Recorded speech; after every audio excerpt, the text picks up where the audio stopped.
ଅନୁଗୁଳ ସହର ସଭାଘରଠାରେ ଧନ୍ୟବାଦ ମୁଖ୍ୟମନ୍ତ୍ରୀ କାର୍ଯ୍ୟକ୍ରମ ଅନୁଷ୍ଠିତ ହୋଇଯାଇଛି।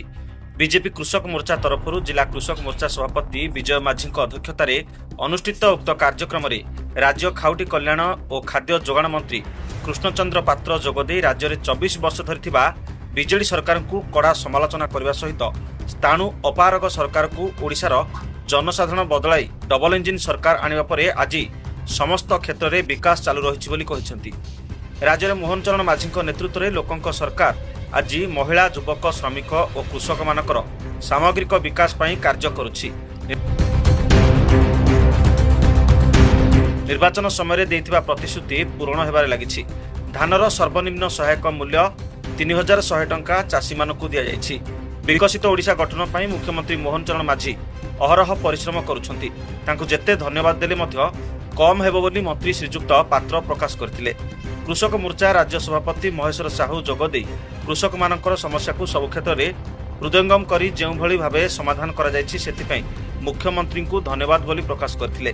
ଢେଙ୍କାନାଳ ସାଂସଦ ରୁଦ୍ରନାରାୟଣ ପାଣି କେନ୍ଦ୍ରରେ ମୋଦି ସରକାର ଏବଂ ରାଜ୍ୟରେ ମୋହନ ସରକାର 2036 ଓ 2046 ମିଶନକୁ ନେଇ ବିକଶିତ ଭାରତ ସଙ୍ଗେ ବିକଶିତ ଓଡ଼ିଶା ଗଠନ ଦିଗରେ କାର୍ଯ୍ୟ କରୁଛନ୍ତି ବୋଲି ମତ ଦେଇଥିଲେ। ଅନ୍ୟମାନଙ୍କ ମଧ୍ୟରେ ଅନୁଗୁଳ ବିଧାୟକ ପ୍ରତାପ ଚନ୍ଦ୍ର ପ୍ରଧାନ, ଛେଣ୍ଡିପଦା ବିଧାୟକ ଅଗସ୍ତି ବେହେରା, ଜିଲ୍ଲା ସଭାପତି ଯଜାତି ପଟ୍ଟନାୟକ, ରାଜ୍ୟ କୃଷକ ମୋର୍ଚ୍ଚା ଉପସଭାପତି ପୁଲିନ ପ୍ରକାଶ ପୁହାଣ, ରାଜ୍ୟ ସାଧାରଣ ସମ୍ପାଦକ ଉପେନ୍ଦ୍ର ଭଗତ, ରାଜ୍ୟ ସମ୍ପାଦକ ବିକ୍ରମ କେଶରୀ ରାଉତରାୟ, ରାଜ୍ୟ ସଂଯୋଜକ ଜଗନ୍ନାଥ ଗଡ଼ନାୟକ ପ୍ରମୁଖ ରାଜ୍ୟ ସରକାରଙ୍କର ବିଭିନ୍ନ ଯୋଜନା ଓ କାର୍ଯ୍ୟକାରିତା ଉପରେ ଆଲୋକପାତ କରିଥିଲେ।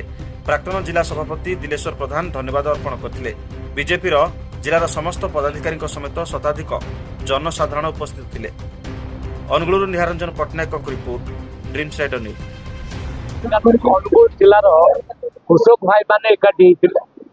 ତାଙ୍କର ଉଦ୍ଦେଶ୍ୟ ହେଉଛି ଯୋଉ 3100 ଟଙ୍କା ପର କ୍ୱିଣ୍ଟାଲ ପାର୍ଟି ରେଟ୍ ପାଇଲେ, ଧାନ ରେଟ୍ ପାଇଲେ, ସେଥିପାଇଁ ମୁଖ୍ୟମନ୍ତ୍ରୀଙ୍କୁ ଧନ୍ୟବାଦ ଦେଲେ। ସେଇ ଉତ୍ସବରେ ହଜାର ହଜାର ସଂଖ୍ୟାରେ କୃଷକ ଆଜି ଏକାଠି ହେଇଛନ୍ତି। ଆଉ ସେମାନେ ଠିକ ସମୟରେ ପଇସା ପାଇଲେ, ତାଙ୍କର ଟୋକନ ମଧ୍ୟ ଲାଭ ହେଲା ନାହିଁ। ଆଗାମୀ ଦିନରେ ପୁରା ରବି ଋତୁର ମଧ୍ୟ ଧାନ କିଣା ହବ। ଏଇ ଯୋଉ ଡବଲ ଖୁସି, ଏଥିପାଇଁ ସେ ମାନ୍ୟବର ମୁଖ୍ୟମନ୍ତ୍ରୀଙ୍କୁ ଧନ୍ୟବାଦ ଜଣାଇବା ପାଇଁ ଆସିଥିଲେ। ଆଉ ମୁଁ ମଧ୍ୟ ଅତିଥି ହିସାବରେ ସେଠି ପହଞ୍ଚିଛି। ମତେ ବହୁତ ଖୁସି ଲାଗିଲା। ଅନୁଗୁଳ ଜିଲ୍ଲାରେ ଚାଷୀମାନେ ବହୁତ ଖୁସି ଅଛନ୍ତି। ଆଗାମୀ ଦିନରେ ମଧ୍ୟ ଆହୁରି ଅଧିକ ଚାଷ ସେମାନେ କରିବେ। ଦେଖନ୍ତୁ, କୃଷକ ମାନଙ୍କର ଉନ୍ନତି କରିବା ପାଇଁ ଅନେକ ପଦକ୍ଷେପ ମାନ୍ୟବର ମୁଖ୍ୟମନ୍ତ୍ରୀ ନେଇଛନ୍ତି। ଯେମିତି ସିଏମ୍ କିଷାନରେ 4000 ବର୍ଷକୁ ଦେବେ, କେନ୍ଦ୍ର ଦଉଛି 6000 ଆଉ ରାଜ୍ୟ ଦେବ 4000, ଏମିତି କରି ବର୍ଷକୁ 10000 ତାଙ୍କ ଆକାଉଣ୍ଟକୁ ଆସିବ। ଇଏ ଗୋଟେ ଲାଭ। ଦ୍ୱିତୀୟରେ 15 ଲକ୍ଷ ହେକ୍ଟର ଜମିକୁ ଜଳସେଚନ ଏଇ ବର୍ଷ କରାଯିବ। ଟାର୍ଗେଟ ଦିଆଯାଇଛି, ମାନ୍ୟବର ମୁଖ୍ୟମନ୍ତ୍ରୀ ଦେଇଛନ୍ତି। ତେଣୁ ଜଳସେଚନକୁ ବଢାଯିବ ଏବଂ ଶୀତଳ ଭଣ୍ଡାର କରାଯିବ। ପ୍ରତ୍ୟେକ ଆଉ ସବ୍ ଡିଭିଜନରେ ଗୋଟେ ଅବିକା ଟାର୍ଗେଟ ରଖାଯାଇଛି। ତାପରେ ପ୍ରତ୍ୟେକ ବ୍ଲକରେ ମଧ୍ୟ ଶୀତଳ ଭଣ୍ଡାର କରାଯିବ। ତ କୃଷକ ମାନଙ୍କ ପାଇଁ ଆଉ ନିଶ୍ଚିତ ଭାବରେ ବହୁତ ପଦକ୍ଷେପ ସରକାର ନେଉଛନ୍ତି। जो कार्यक्रम धानर मूल्य 3100 टंका होइतिबारे हमर प्रिय यशस्वी मुख्यमंत्री हमर मोहन माझी को धन्यवाद कार्यक्रम प्रत्येक जिला प्रत्येक ओडिशा राज्य में 10टी जगह ये आगामी दिन में ओडिशा सारा ये कार्यक्रम हम।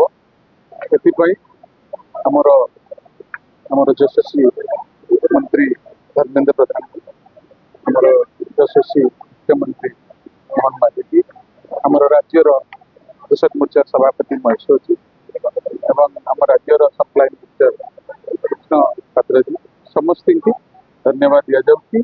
खासकर चाषी भाई मानकर आत्महत्या प्राण करने जो प्रोग्राम चली हूँ एक झलक दिया आगामी दिन में विरोधी दल।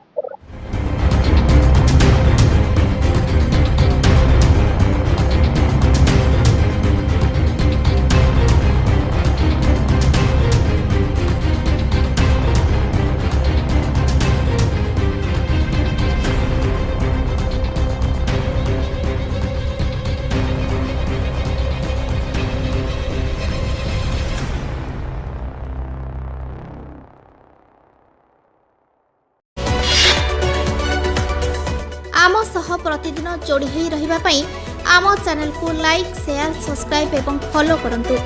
ड्रीम्स राइडर ସବୁ ସମୟରେ ଆପଣଙ୍କ ସେବାରେ।